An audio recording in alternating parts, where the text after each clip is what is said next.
This summer, Instacart presents famous summer flavors coming to your front door. Or pool. Or hotel. Your grocery delivery has arrived, sir. That was faster than room service. No violins in the lobby. Oh, seriously? Anyway, sit back, relax, and get delivery in as fast as 30 minutes. Starring your favorite snacks, drinks, and more. Download Instacart for free delivery on your first 3 orders. Rated H for hungry audiences. Offer valid for a limited time. Minimum $10 per order. Excludes restaurants. Additional terms and fees apply. We acknowledge the traditional owners of country throughout Australia and recognise their continuing connection to land, waters and culture. We pay our respects to their elders past, present and emerging. Welcome to This Song Is Yours, a music podcast where we chat to a new guest each week, talk about their life and creative endeavours, and talk to them about some of the music they love. Our show works by chatting to our guests about music, their songwriting technique, and occasionally getting them to make you a playlist of the songs they love.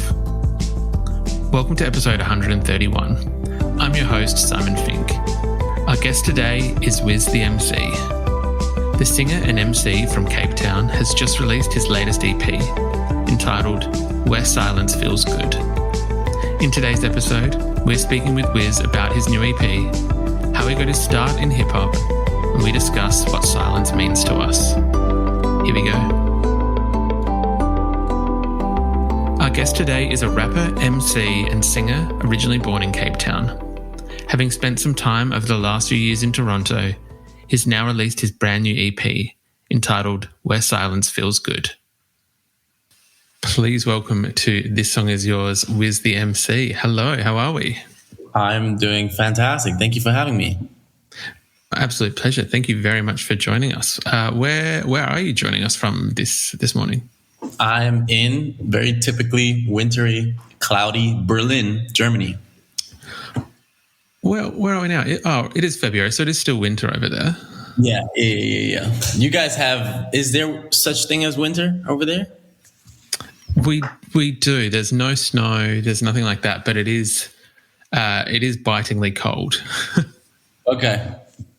Yeah. The reason why we are having a chat today, you have recently released a brand new EP into the world, which is very exciting, Where Silence Feels Good. Congratulations, mate. Thank you. I'm so happy it's finally out. Of course, it's a brilliant EP, beautifully, sonically beautiful. I guess, how long have some of these songs been in the works and kind of how long have you been waiting for them to come out? In total, I've been working on this project for the past 1.5 years. So just from the middle of quarantine, I would say, or the first quarantine, I don't know you can't measure anything by quarantine anymore. 1.5 years they've been in the works. So long time in the coming. It is firstly, I do agree with that. Sometimes it's difficult if you refer to a lockdown, there's now so many that it's difficult to kind of gauge time by them. Exactly. This EP is, I feel, definitely an evolution of the sound of WizTheMC. I feel that while it still retains a lot of what makes your previous releases this almost is a little bit more melodic, almost has a little bit more I don't want to say singing because you were singing in previous ones as well, but I just feel like that there's a whole new kind of energy in this as well. Yeah, no, absolutely. That's a great way to put it. It's funny when you mentioned singing, because I was in the studio recently, and that reflects what I've been doing on the EP. Is I was in the studio with a friend here in Berlin, and after a while he was like, "You're really singing now, eh?" Because last time we worked was 2 years ago, and I was melodically rapping, So I think this is the first project where I really unpack the singing that I've been learning professionally over the past 1-2 years. And it's really exciting. I don't feel the progression too much because it's I feel a daily or a weekly, growth slope. But I guess for anyone listening to the music, it's very, very notable. And I'm excited to do more of that and just see how that comes across, Yeah, 100%. It's definitely I feel that there are some rappers who sing and vice versa, and it goes both ways. But when you've kind of come from that original background of rapping, what have you found easy to kind of what's the word? What's like a skill set from rapping that you've found kind of crosses over into the realm of singing and what you've been doing there? Honestly, what just popped to my mind was like, I feel like singing is cheating if you're a rapper because you use like way less words. So you can like say a thing that you would like rap in 16 bars and like in like 4 bars, but just sing them very long, you know? So I always attempted that. I was never as good as I am now, but I think a skill set is just like the writing, and you can like really condense the writing because in a rap verse, you can explain your feelings, you know, throughout a whole time or season or whatever. And I think in a chorus or in a bridge where you're really trying to get concise, you have to bring that all together and make it make sense in a short time and keep the listener's attention. I feel like rap listeners have a longer attention span just by the fact that sometimes the coolest things get only mentioned at the end of the verse, but pop or mainstream listeners are just conditioned to kind of tune out if it's not exciting from the get, you know? That's why Bruno Mars is so amazing and my musical godfather. I've never thought of it as not laziness, but it is a very, very good point that like you're kind of putting a lot more train of thought into something that is rap, whereas for singing it can just be 3 words that are melodically stretched over a longer period of time. Yeah, that's a very very good way to put it. When you are sitting down to write some of these songs, I guess, do you approach it from a singing perspective, from a rap perspective, or is it just kind of whatever takes inspiration at that point? I would say the inspiration in the moment, and it always starts with a guitar. So if it's the song Everything or Stone Nights or Empty Handed, it's like it always starts with the guitar, and then I usually start writing the chorus. So the chorus for me is like, if the chorus is good enough, it makes sense for me to write the verses. If I start with the verse, there's more pressure for the chorus, because if I like the verse, the chorus has to be really good. So it's kind of like I try to get the hardest part out the way and write a good chorus, and then I gotta have verses that live up to it. So it really, like in the verses, I rap or sing melodically, and in the chorus, I try to sing as much as possible, because I've like how I would describe my style or what I love in my music the most is like chanty choruses where you can scream along, sing along, cry along, like where you like feel like you're part of it. You know what I mean? So yeah. I was going to bring up Empty Handed a little bit later, but because you've mentioned it, the song is gorgeous. It's the final track of the EP, and I feel that it is, and this is said with respect, again, it is a beautiful track. It is so far from like hip hop or rap or R&B. It is almost like kind of singer-songwritery, which I thought was like a beautiful end to the EP. Would that be, I guess, a genre that you'd further explore in the future, possibly? First of all, thank you. I really appreciate it. Of course. Especially because I haven't released a song like that yet. So I'm excited people finally got to hear something like that. Yes, absolutely. Someone said, and I won't take the credit for that compliment fully, but someone said it feels like a Paul McCartney song, just off the chord progression, how it's like, it's not typical like 4 bars. It goes like to 6 and then it goes back, you know, and it has like kind of this. So definitely it was really exciting writing something like this, because I never did it before. And I remember being in the studio and I was very self-conscious, and I asked the producer, is this good? Because I never, didn't feel like anything I did before. And they were like, yeah, keep writing, you know. Shout out to Ryan Reigns at this point. Yeah, he kept me going. I can imagine when you are kind of like touching on musically something you haven't done before, it can kind of be daunting, and that it does obviously help to have those people around.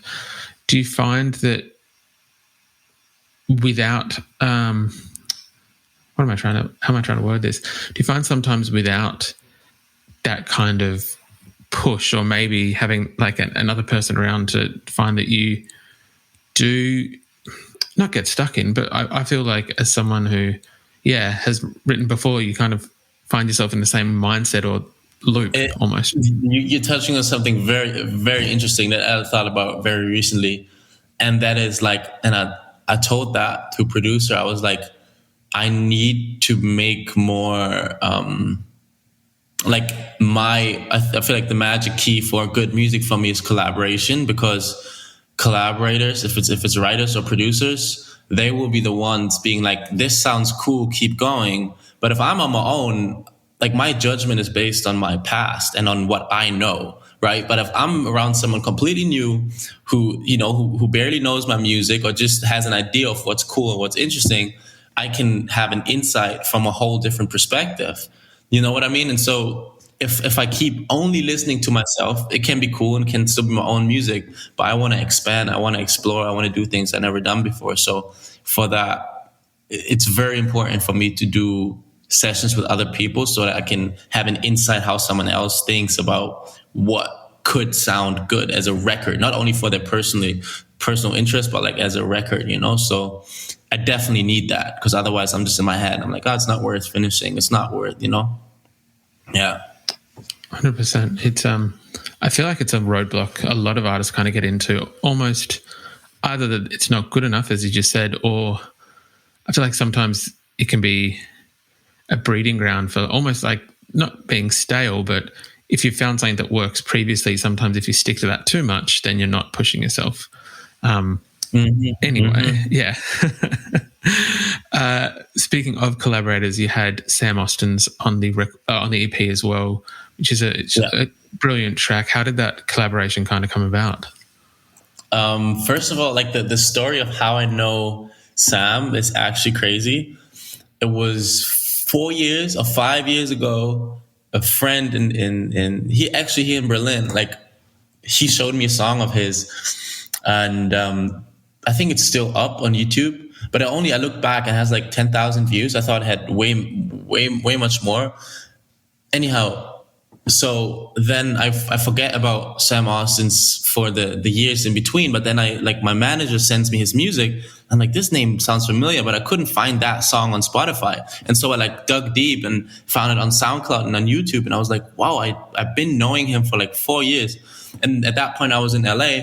And then we met up, and Jeff Hazen, the producer of a big part of this EP, he worked with Sam before. And so it was just like this moment where we all knew each other kind of, And so I reached out to Sam, and then, we had a session, and it was just beautiful. Like he was one of the most how to describe it, sensitive and open and vulnerable and honest people I met in LA. And no shade to LA, just the people I met. He was just very sweet. Even in Berlin, he would be sweet, it's not. Yeah. So that was just really beautiful. And I think, and I wrote that down as an answer in one of my previous interviews, his attitude, his vocals carry such an attitude that makes whatever he says so authentic and so pure, that I haven't heard in a long time from young artists. So it was just exciting blending those two styles, and it pushed me to a point where I did something different. I never sang do you love me like that, baby? I see all in my head. I never did that before, So it's it pushed me, again, like a collaboration, So yeah. It took a lifetime to find the person you want to marry. Finding the perfect engagement ring is a lot easier. At BlueNile.com, you can find or design the ring you've always dreamed of, with help from Blue Nile's jewelry experts, who are on hand 24/7 to answer questions, and the ease and convenience of shopping online. For a limited time, get $50 off your purchase of $500 or more with code LISTEN at BlueNile.com. That's $50 off with code LISTEN at BlueNile.com. My dad works in B2B marketing. He came by my school for career day and said he was a big ROAS man. Then he told everyone how much he loved calculating his return on ad spend. My friends still laugh at me to this day. Not everyone gets B2B, but with LinkedIn, you'll be able to reach people who do. Get a $100 credit on your next ad campaign. Go to linkedin.com/results to claim your credit. That's linkedin.com/results. Terms and conditions apply. LinkedIn, the place to be, to be. It is a brilliant track, and I'm glad that you guys were able to kind of, be able to not even grow. What's the word? Be able to kind of bounce those ideas off one another. Yeah. The EP is titled "Where Silence Feels Good," and I feel that this is a gorgeous kind of title, just because I feel that it probably outside of music is spoken about, but there is an art, or almost like a no, I'm going to stay with art. There's almost an art to being able to utilize silence or sit in silence and have the beauty in silence actually be acknowledged. Where did the title for the EP come from? Again, thank you for acknowledging that. The title came. I was sitting in LA and one of my friends and partners' places, and it came to me like just like the title "Where Silence Feels Good," and what I did was like I wrote it down like 10 times in my notes to kind of see if it looks good, or if it feels like something. And I feel like now it's a good rule of thumb. If there's any idea or like slogan, like write it down 10 times and see if it still feels good after the 10th time.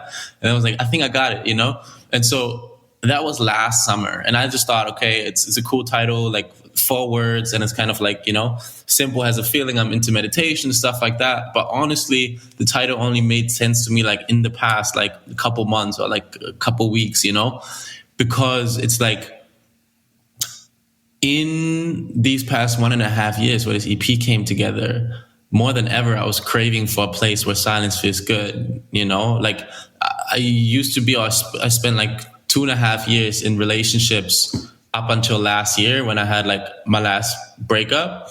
And since then I've been single, and I think I never really acknowledged how kind of tough that has been for myself. And I'm like, I'm over it. I'm good. But I think it took me some time to really like find a solid place within myself. I'm like, I'm good. I actually, don't have to hold on to anyone else to kind of feel enough. And in that same space, I was just like constantly looking for a place where silence feels good within myself, because before I always shared that with a person. And I feel like in love or with butterflies, it's easier to find that silence, or it's at least a given, to the point where it's not. And so it's like, I realized that over the past 1.5 years, I've just been like looking for a place where silence feels good. And I'm slowly settling into it, which is really beautiful. So it's almost like I've been living this experience of the EP. And it's interesting to kind of see and find out where other people, like where they think or where they feel like where silence feels good. By the way, Simon, where does silence feels good for you? Oh, I would actually. It's cliche to say while we're here, but sometimes, like while editing this very podcast in this very room that you can see, sometimes it is just nice to like have nothing going on and there be that silence, and it kind of allows you to have a bit more of an open space. I don't know if that makes sense, but I feel like sometimes silence makes spaces bigger. Absolutely. And I believe it's like that, especially when you say editing, that flow state, right? Like that, where we're just going and just doing something that's rewarding. And I feel like sometimes, oddly enough, loud places or loud moments can feel like silence, because you're so absorbed in it and you're not being distracted by the noise, you're not caught up, you're kind of like flowing with the noise. And it's like finding like that, I don't know what the term is, in the tornado, that quiet point. What is that called again? The eye of the storm. Right, the eye of the storm, where it's like still, although everything, like I feel like that's like the place when it comes to like, yeah. I absolutely love that. That's brilliant. Wiz, I was hoping to talk about your upbringing or your introduction into music, because I know that you kind of started when you were younger, and I know that you've moved around a little bit as well, kind of having time in Germany, having time in Toronto as well. Do you remember the first initial kind of attraction towards music and singing or rapping? Yeah, that was in like my childhood room in Lüneburg in Germany, 3 hours from Berlin here. And I was like 14 or 15. And around that time I got into I loved rap. Like I was really into like Kid Ink and Tyga and 2 Chainz. And I thought it was like just really cool music. And so I remember sitting with a friend in my room and I was like, how did all these people start? Like, how did all these people, start make music? Like, they must have been trash at some point. Like, they couldn't always be that good, And so I was very convinced that everyone who is good at music now used to be trash. And so I was like, well, that's an easy commitment to yourself to be like, okay, I'm gonna be trash for the next couple of years and just see how it goes. And so that's how I got into it initially. And that's where I like fell in love with rap. And then I found like a year or two later, I found Kendrick Lamar and J. Cole, and I just loved how like emotionally intelligent they were on the tracks. And since then, it's just been a goal of mine to like write down my feelings like as accurately as possible, and which I'm still practicing. But so that's like kind of how I got into the whole music thing initially. When you were moving from Germany to Toronto, I'm curious, because Toronto is a very musically rich city, but I'm curious for your experience, what was out of any city in the world, what was the reason for Toronto and what was the draw? To be completely honest, I didn't go there with the intention, or at least outwardly. I didn't tell people I'm going to go there for music. I'm going to go there to break. I'm going to go there to blow up. Like that was like kind of a seed I had carried inside myself. And I also took like my little keyboard, my computer, and my mic stand. I took everything with me, but I had a 2-month trip planned. It was pretty random why I took Toronto. Like I had money saved up, and I knew I was going to go somewhere after I graduated from high school. And so Canada popped into my head when I was in my room, and I looked up Canada and Toronto and looked like an interesting city. I read some good stuff about music and the music scene. And then I looked for flights, and I found a round trip for like $450. And I booked it like half a year before I went. And I didn't think about it because it's just like a cheap flight. And I thought, okay, I'm going to go for 2 months. And I ended up staying 6 months. And like at that time, I also still did videos. So I was able to like stay in the place for free because I like filmed this basketball team and edited stuff. And so I made a deal with the coach, and I lived in a super cheap room there with a couple artists and kind of just like hustled my way through Toronto for half a year. And then I came back with a work visa, worked as a barista. And so I guess to answer the question, it's like the open mic scene was which pulled me into the music scene, I saw like a flyer somewhere, open mic, and I went there, and that's where I met Tyler, like one of my good friends in Toronto. And then I hit like 2 or 3 open mics a week with him and got like my first feedback from a, North American audience. And I was like, well, if Canada, they seem to appreciate me, or, at least gave me a shot. And so I was like, okay, I guess I can really keep doing this and I'll get better on stage. And that kind of like laid the foundation for my performance nowadays, Yeah. That's very cool. I think, sometimes, a lot of great artists have come from open mic nights, smaller, kind of more humble beginnings where you can really tell. I feel like those kind of audiences are always very honest. There's no kind of... I imagine if you're getting good feedback from them, you're onto a good thing. Yeah. And one thought that I also had, which kind of manifested later when I was in Toronto, but which I also had when I was in Germany, was I would like freestyle at house parties, right, in Germany, as anyone who rap would do. But the people were on one side, they were intoxicated. On the other side, English wasn't their native tongue, And so I knew, okay, well, they might like it or they might think it's cool, but it's not accurate feedback to kind of find out if I'm actually good at it, If I would be, let's say, like I believe people who freestyle at colleges in America will get much more critical feedback from people being like, oh, you can't rap, or this is dope, you should record something, but not really in Germany if you're doing it in English, you know? And so I knew I had to get feedback from a North American audience in order to, you know, get assessed if I can do it and where I have to improve. Like one of the things on my big manifestation list when I was like 15 years old was get rid of the accent. Like, you know, I sounded horrible like 4 years ago, you know. I'm not trying to lose what I have right now, but like, you know, just like the big chunk that I had in the beginning. So yeah, living in Canada definitely helped with that. Yeah. I actually have to respect that sheer level of kind of commitment to. A lot of people don't take on feedback, especially, and I say this with respect to all musicians. I've played in bands. Sometimes feedback isn't the most easy thing to tell a musician or for a musician to internalize and actually take on. So it must be commended and respected. Yeah, yeah. We would usually ask our guests what they're currently listening to. Is there an album or a single at the moment that's kind of taken your fancy or that you've got on repeat? It's been the old Bruno Mars. Like I don't know how I came across his music again, but like, and I mentioned it in another interview, and they were like, you mean the new stuff, the Anderson .Paak? And I was like, no, actually, like all the Grenade, like all the old stuff, you know. And the OG stuff, huh?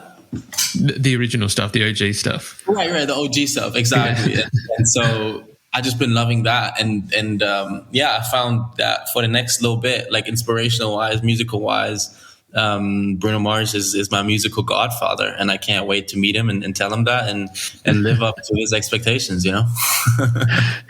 I feel like some of the oh my god, I'm trying to think of what album it's called.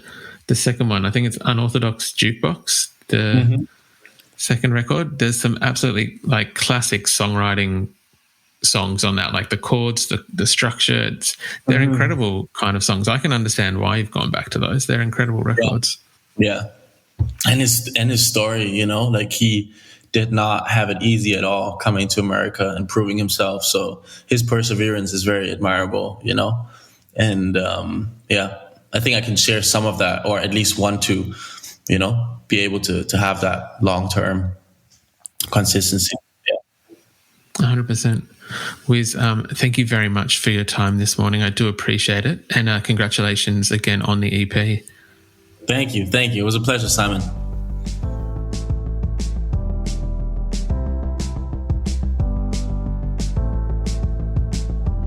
And that's our show. A massive thank you to WizTheMC for his time. Where Silence Feels Good is out now, and we've left links in the show notes if you'd like to stream the EP. We also want to give a huge shout out to Shari at Great Company Collective for helping out with today's interview. If you like this show, please subscribe wherever you get your pods and stay up to date when new episodes are released. We release new shows each Wednesday and Friday morning, and we now have a Patreon, which you can find within the show notes of this episode. You can follow the playlist profile on Spotify, and you can follow us on Instagram, Facebook, and TikTok. Until next week, cheers.